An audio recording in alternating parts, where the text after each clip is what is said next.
का सगळ्यांना? कशा आहात आपण? मजेत आहे ना? सकाळी सकाळी देवपूजा झाली, परत बघा लागले आता स्वयंपाकाच्या तयारीला. एकीकडे टाकलाय भात आणि एकीकडे टाकलाय वरण. आज चालली ह्यांच्या शाळेची सहल, त्याच्यामुळे आज लवकर उठावं लागलं. आणि हा भात मी अगोदरच टाकला होता, त्याच्यामुळे भात पण शिजत आला. आणि इकडं तुरीचं वरण टाकलं होतं शिजण्यासाठी आणि ते पण शिजली. आता घेतली मेथीची भाजी करायला. मेथीची भाजी कोणाकोणाला आवडते? मेथीची भाजी तर सर्वांनाच आवडते. त्याच्यामुळे आज डब्यामध्ये मेथी द्यायची. मेथीच्या भाजीला कढई ठेवली आणि परत मेथी स्वच्छ अशी धुवून घेतली. छान जास्त पाण्यामध्ये धुवून घ्यायची. धुवून घेऊन नंतर तेल घ्यायचं आणि आपल्याला जेवढं तेल लागते तेवढं तेल त्या कढईमध्ये ओतून घ्यायचं. आम्हाला कसं तेल जास्त लागतं आणि हिरव्या भाज्या असतात ना, त्याला तेल जास्त राहिलं तरच हिरव्या भाज्या छान लागतात. त्याच्यामुळे आणि व्हिडिओ खूप मोठा होत होता म्हणून मी व्हिडिओ छोटाच केला आणि मेथीची भाजी अशा प्रकारे करून घेतली. आणि तेलामध्ये पण मिरचू टाकून दिलं आणि मग वरून पण टाकून दिलं. त्या मिरच्यामध्ये लसूण, मीठ आणि कोथिंबीर टाकायची हिरव्या मिरच्यामध्ये आणि मिक्सरमध्ये वाटून घेतलं होतं. परत हे बघा असं वर खाली ही भाजी करून घ्यायची आणि लगेच पीठ मळत घ्यायचं. आपलं हातोहात काम घेतले ना, आपलं पण काम पण पटकन होतं आणि थोडासा वेळ पण भेटतो आपल्या दुसऱ्या कामांसाठी.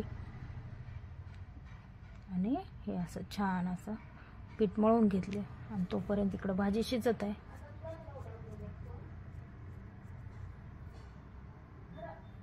पीठ मळून झालं लगेच इकडं वरण टाकलं होतं ना शिजत, मग हे बघा त्याला फोडणी देत आहे.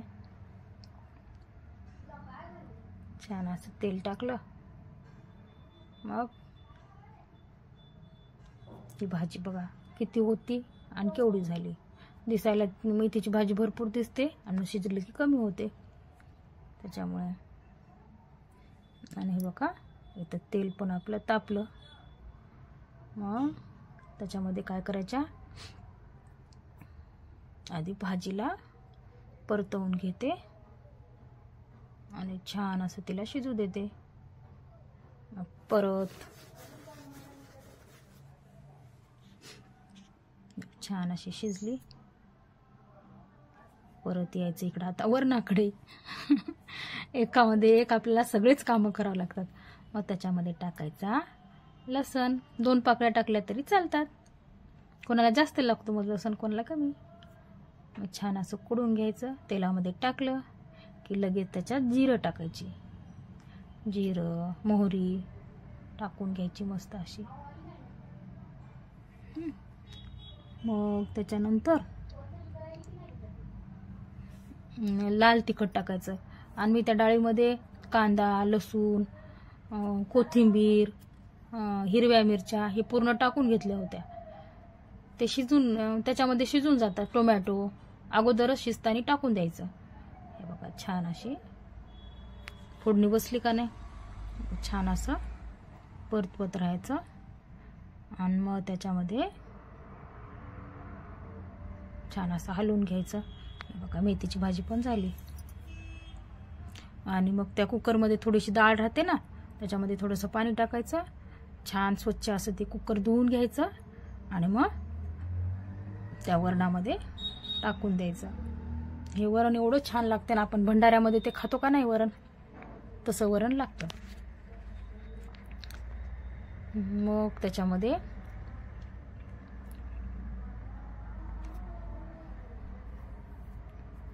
हळद टाकायची.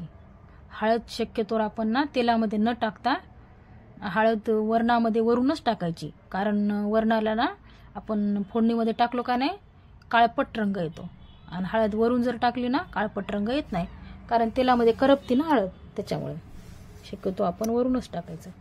हे बघा छान असं ती हळद अशी परतवून घ्यायची. मग लगेच त्याच्यामध्ये आपला एव्हरेस्ट सांबार मसाला टाकायचा. ह्या मसाल्याने टेस्ट खूप छान येते त्याची.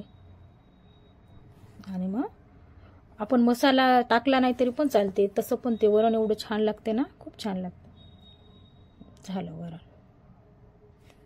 लगेच घ्यायच्या पोळ्या लाटायला आणि पिठाचे असे छोटे छोटे उंडे अगोदरच करून ठेवायचे, म्हणजे आपला गॅस पण वाया जात नाही आणि आपण पटपट पटपट करून बाजूला पण होतो. हे बघा वरणाला छान अशी उकळी आली. आता छान असं गॅस बंद करायचा. हे बघा पोळ्या पण सुरुवात झाल्या. अशा करून पूर्ण पोळ्या करून घ्यायच्या. प्रतीक म्हणत आहे, मम्मी आंघोळीला पाणी काढलंस का? मी म्हटले होय बेटा, आंघोळ घे करून. हे बघा अशा पोळ्या एकामागे एक एकामागे एक. आपला तवा ना रिकामा राहतच नाही. आपण अशा उंडे करून घेतला आणि रिकामा कसा राहतो तवा? आपण एक एक एक एक पीठ घ्यायचं, करायचं त्याच्यामुळे ना, आणि अशी वाफ काढून घ्यायची. पोळ्या आपल्या दिवसभर जशा तशा राहतात. हे बघा सकाळचं वातावरण. आमच्या घरामध्ये ना किचनमध्ये एवढा छान प्रकाश आहे, सरळ देवाकडे जातो हा प्रकाश. आणि सकाळचं वातावरण फार छान दिसते. असं तोंडावर उजेड पडतो. ते बघा साखर संपली होती, मग परत साखर भरून घेतली डब्यातली. कामात काम दुसरे कामं निघतच राहतात. परत ठेवून दिली. आता केले चहा. दूध आणायला कुणीच हे गेले नाही आणि हे गेलं नाही, त्याच्यामुळे ह्यांना देणार डिकाशनच चहा करून. चहा झाला. आता हे चहा ते घेतील, डबा बांधला की जातील हे. आणि लगेच मग पण शाळेमध्ये जातो. आणि आम्हाला अजिबात, मला बिलकुल दूध आवडत नाही आणि मी ती गाळणी सुद्धा घेत नाही त्यांची. मला डिकाशनच चहा आवडतो. माझ्या आईला पण डिकाशनच आणि मी पण डिकाशनच घेते. चला या चहा घ्यायला घेऊत आपण. चला मग.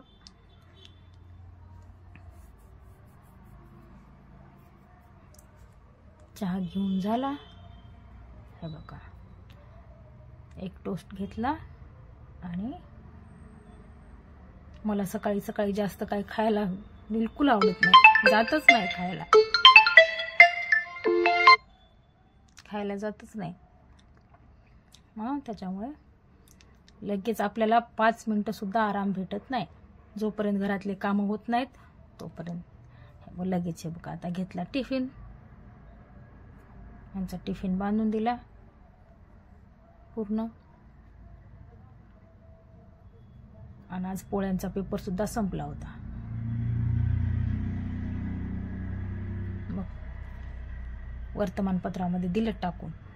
लोणचं पोळ्या बांधून दिल्या. आणि प्रतीकला सांगितलं होतं पिशवी घेऊन ये, टिफिनची पिशवी घेऊन ये. त्याला सापडली नाही, मग परत मला जाऊन आणावं लागली. दोघांची पण रेडी झाले. गेले बघा सर्व.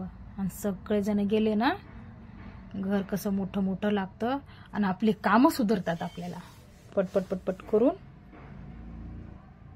कामं सुधारतात. आणि आज ना मला शिवायचे पडदे शिवून तुम्हाला दाखवते बघा मी. आईनं मोठी एक बेडशीट पाठवली होती, डबल बेडची.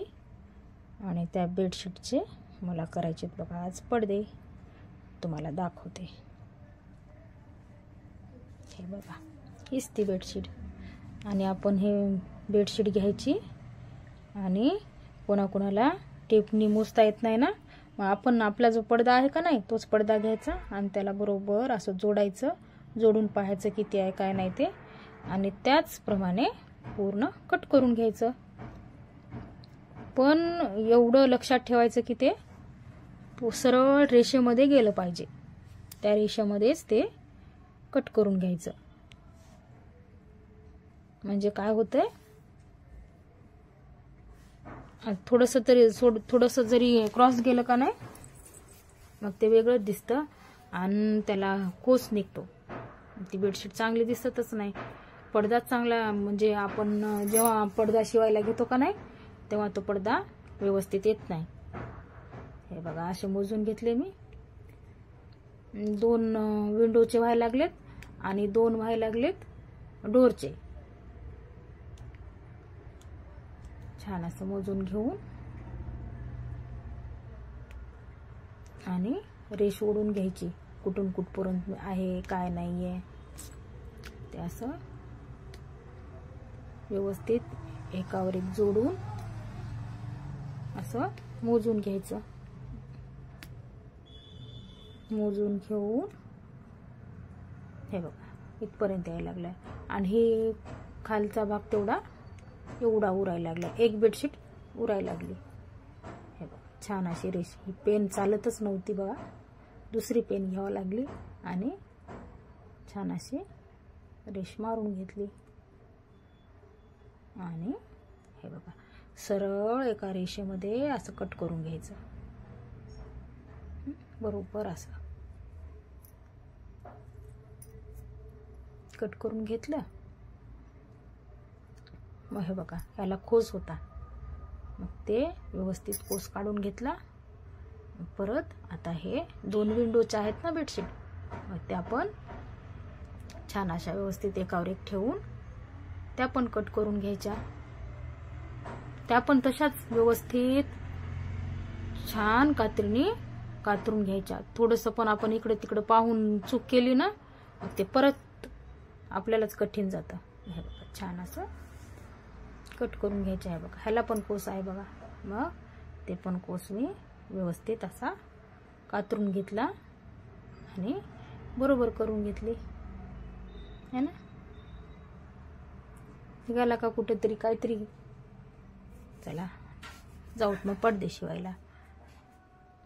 हे बघा बरोबर असं दुमडून घ्यायचं आणि पडदे शिवायला सुरुवात करायची. छान असे हे बघा एका रेषेत. तुम्हाला हाताने सुईचा जर वापर करायचा असेल तर आपण सुईने सुद्धा, कोणाकोणाला मशीन नसते ना आपण हाताने सुद्धा घरच्या घरी सुद्धा शिवू शकतो. त्याच्या बारीक सुई पाहिजे आणि छान असे एका लाईनीमध्ये तुरपई केल्यासारखं शिवून घ्यायचं. आणि घरी सुद्धा पडदा. आणि पडदा एवढा सोपा आहे ना कोणाला पण शिवता येतो. कोणी शिवू शकतं. छान असा खालच्या भागाने थोडासा जाडसर असा गोट मारल्यासारखा मोठं दुमडून घ्यायचं. म्हणजे पडदा उडला जरी ना तरी पण तो वारा आला तरी उडतो ना पडदा त्याच्याने तो उडणार सुद्धा नाही. आणि हे दोरे दोरे निघलेले दिसतात ना ते लगेचच्या लगेच कट करून घ्यायचे. त्याच्याने फिनिशिंग छान दिसते है ना. हे बघा मी लगेच कट करून घेते अशा प्रकारे. हे बघा झाले माझे पडदे. कसे वाटतात नक्की कमेंट करून सांगा. आणि हे बघा हे 2 विंडोचे आणि हे मधल्या डोरचे आणि ह्या एक डोरचे मला तर खूप खूप आवडले. आणि आपल्या हाताने आपण जे काम करतो ना ते आपल्याला खूप बायकांना कसं असतं खूप आवडतं. त्याच्यामुळे ना डबल बेडची एक बेडशीट आणा आणि त्याच्यामध्ये छान 2 पडदे आणि 2 विंडोचे पडदे होतात. त्याच्यामुळे आणि आपलं मन सुद्धा एवढं खुश राहतं की आपण ते हाताने बनवलेले असतात. त्याच्यामुळे माझा जर तुम्हाला व्हिडिओ आवडला असेल तर लाईक करा, शेअर करा, सबस्क्राईब करा आणि खाली दिलेल्या बेल आयकॉनला प्रेस करा. अच्छा टाटा. आणि शेवटचं बरं का